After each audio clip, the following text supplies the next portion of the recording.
আসসালামু আলাইকুম, আপনারা দেখছেন ঢাকাগ্রাম এগ্রো ইউটিউব চ্যানেল। তো বন্ধুরা, শুভ সকাল সবাইকে। আশা করছি সবাই অনেক অনেক ভালো আছেন এবং সুস্থ আছেন। আলহামদুলিল্লাহ, আমিও ভালো আছি। তো আজকে হচ্ছে এই যে সকাল সকাল যুক্ত হয়ে গেলাম। তো আমাদের হচ্ছে কোয়েল পাখির ঘর, অর্থাৎ ফ্লোরে কোয়েল পাখি লালন পালন করি। তো খামার ঘরটা কিভাবে পরিষ্কার করি আজকে হচ্ছে সবটাই আপনাদের সাথে শেয়ার করব। অনেক কয়েকদিন হচ্ছে বেশ আপনারা কমেন্ট করছিলেন যে আপু আপনারা হচ্ছে কীভাবে কোয়েল পাখির যে লিটার সেটা পরিষ্কার করেন এবং হচ্ছে কয়দিন পর পর পরিষ্কার করে থাকেন বা কীভাবে পরিষ্কার করেন সেটার হচ্ছে ভিডিও দেখতে চাই। এই জন্য মূলত আজকে আপনাদের সাথে হচ্ছে শেয়ার করতে যাচ্ছি। তো আশা করছি পুরো ভিডিও জুড়ে সাথেই থাকবেন, ভালোই লাগবে আর কি। তো আমরা হচ্ছে সপ্তাহে একদিন বা 2 দিন করে হচ্ছে ঘরটা পরিষ্কার করে থাকি। তো ওইটা হচ্ছে ওইভাবে বলা যাবে না। যখন আমরা বুঝতে পারি যে এখন পরিষ্কার করা দরকার বা এখন হচ্ছে ময়লা হয়েছে, এতে হচ্ছে 3 দিন হোক বা 1 মাস হোক বা 1 সপ্তাহ হোক, এতে হচ্ছে এইরকম করে আর কি। যখন দেখি যে ময়লা হয়েছে এখন পরিষ্কার করা লাগবে, না হলে গ্যাস হয়ে যাবে, তখন আমরা পরিষ্কার করে থাকি। তবে বেশিরভাগ ক্ষেত্রে আর কি আমরা 3 দিন পর পরে পরিষ্কার করে থাকি। আর এদিকে হচ্ছে এই যে দেখেন উপরে খাঁচায় কয়েকটা মুরগির বাচ্চা, এগুলোকে আজকে ছেড়ে দেবো না। আজকে হচ্ছে বাইরের পরিস্থিতিটা বেশি একটা ভালো না, এই জন্য আর কি এগুলোকে এখানে রাখছি। আর এদিকে হচ্ছে আমাদের মুরগি 4 থেকে 6টা অর্থাৎ 5টা মুরগি ডিম দিচ্ছে। তো এগুলো হচ্ছে আসে আর কি এই খাঁচার মধ্যেই ডিম দেয়। আর এই বাচ্চাগুলোকে এখন ছাড়বো না, কেননা বাইরে বৃষ্টি হচ্ছে আর কি। পানিতে ভেজেইলে আর কি বাচ্চাগুলোর সমস্যা হয়, এই জন্য এগুলো আছে আমরা খাঁচায় তুলে রাখি। আর এগুলো আজকে হচ্ছে যতক্ষণ না পর্যন্ত আকাশ ভালো থাকবে না ততক্ষণ পর্যন্তই খাঁচায় বন্দি থাকবে এই বাচ্চাগুলো।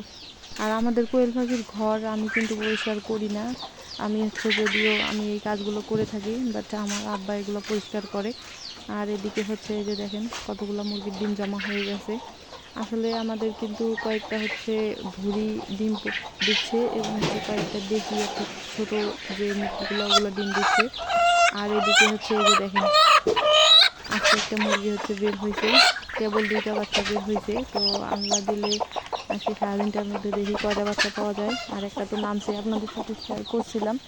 তো যাই হোক বন্ধুরা, আশা করছি হচ্ছে যারা যারা ভিডিওটা দেখতেছেন সবাইকে অসংখ্য ধন্যবাদ জানাচ্ছি। আর কে কোথা থেকে ভিডিওটা দেখতেছেন অবশ্যই কমেন্ট করে জানাবেন। আর এদিকে হচ্ছে এই যে দেখেন মুরগিগুলো আর কি এগুলা আটকিয়ে রাখছি, এখানে ঢাকা দিয়ে রাখছি। তার কারণ হচ্ছে এগুলো ডিম দেওয়ার পর অনেক হচ্ছে লাফালাফি করে। এখানে ডিম দিয়ে দিছি একটা, এই ডিম দেখে হচ্ছে আবারও মুরগি এখানে বসবে ডিমের জন্য। তো সবগুলো এত সুন্দরভাবে নিয়ম করে রাখতে হয়, যেটা এখানে হচ্ছে একটা মানুষ সব সময় লাগে এখানে। মানে আমি কিন্তু এই কাজগুলো সবগুলোই আমি আমার নিজের হাতে সম্পূর্ণ করি আর অনেক সুন্দরভাবে টাইমে আর কি কমপ্লিট করি। আর এদিকের এই যে পাখিগুলো দেখতে পাচ্ছেন, এগুলো পাখির লিটার পরিষ্কার করা হলো। আবার হচ্ছে আমি এই লিটারে ব্যবহার করি ধানের পাতান অথবা ধানের তুষ। তো ধানের তুষগুলো হচ্ছে কি একটু দাম বেশি পড়ে, এগুলো 12 টাকা কেজি ধরে নিয়ে আসি।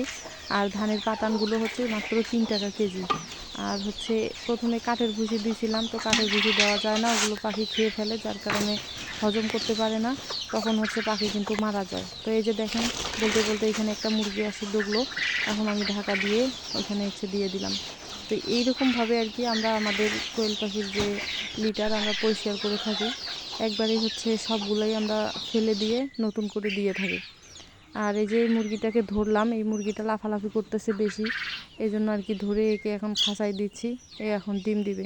তো আলহামদুলিল্লাহ সব কিছু মিলিয়ে ভালো আছি এবং সুস্থ আছি, আল্লাহর রহমতে অনেক ভালো আছি।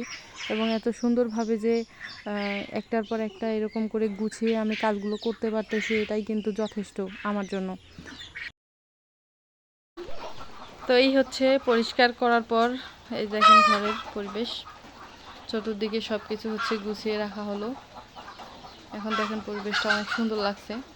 আর এখন না, বরাবরের মতোই আমার হচ্ছে এই খামার ঘর অনেক পরিষ্কার পরিচ্ছন্ন রাখি, সব কিছু আমি গুছিয়ে রাখি আর কি। আসলে হচ্ছে এগুলা আমার নিজের মতো করে করি বলেই কিন্তু এত সুন্দর। দেখেন এই যে হচ্ছে মুরগিগুলো যেগুলো ডিম দিচ্ছে ওগুলোকে আমি সুন্দর করে জায়গা মতো দিয়ে দিছি, ঢেকে রাখছি, যেহেতু হচ্ছে মানে ঠুকরা ঠুকরি করে এই জন্য আর কি।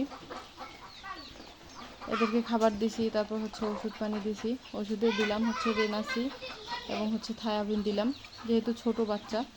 আর এদের আগেই হচ্ছে ওই রোগ প্রতিরোধ ওষুধগুলো খাওয়াতে হয়। তাহলে বড় হয়ে আর ওই সমস্যাগুলো হয় না।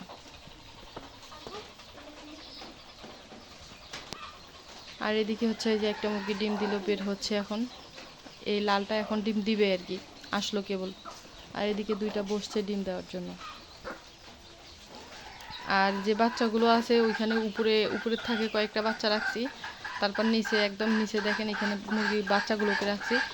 এখন ছাড়বো না, কারণ হচ্ছে বাইরে হচ্ছে পরিবেশ অনেকটা ঠান্ডা, চতুর্দিকে পানি জমে আছে, বৃষ্টি পড়তেছে টিপ টিপ করে। এই জন্য আর কি মুরগির বাচ্চা ভিজানো যাবে না, ভিজাইলে জ্বর আসে, জ্বর থেকে নানান সমস্যা হয়। যখন হচ্ছে একদম রোদ উঠবে তখন আমি ছেড়ে দিব, আর যদি রোদ না ওঠে তাহলে ছাড়বো না, ঘরেই থাকবে। আর এই যে বাচ্চাগুলো দেখতে পাচ্ছেন, এগুলো হচ্ছে কয়েকদিন পর ছাড়বো আমি। 3 থেকে 4 দিন বা 5 দিন পর আমি বাইরে ছাড়বো, একটু বড় হোক আগে তারপর। এই বাচ্চাগুলো কিন্তু এখনও এতটাও চঞ্চল না, নিজেকে রক্ষা করার মতো ওদের এতটা এখনও শক্তি বা সাহস কোনোটাই হয় নাই। এখন যদি একটা ব্যাঙ তাড়া দেয় তারপরেও কিন্তু এরা দৌড়াতে পারবে না বা লুকাইতে পারবে না সহজে। এই জন্য আরেকটু বড় হলে চালাক হবে, তখন হচ্ছে লাফ দিয়ে নিজের আর কি সুরক্ষা নিজেই করতে পারবে। এই জন্য একটু বড় না হওয়া পর্যন্ত আমি ঘরেই রাখবো, একটু বড় হোক, শক্তি হোক, চালাক হোক। তো যাই হোক বন্ধুরা, সকাল সকাল আজকে হচ্ছে এখন কিন্তু 10টা বাজে, 10টার মধ্যে আমাদের হচ্ছে ঘরের কাজটা কমপ্লিট হয়ে গেল। আর আমরা প্রতি সপ্তাহে সপ্তাহে আর কি পরিষ্কার করে থাকি। তো ভিডিওটা কেমন লাগলো অবশ্যই কমেন্টের মাধ্যমে জানাবেন। সবাই ভালো থাকবেন, সুস্থ থাকবেন। আজকে এই পর্যন্তই, আল্লাহ হাফেজ।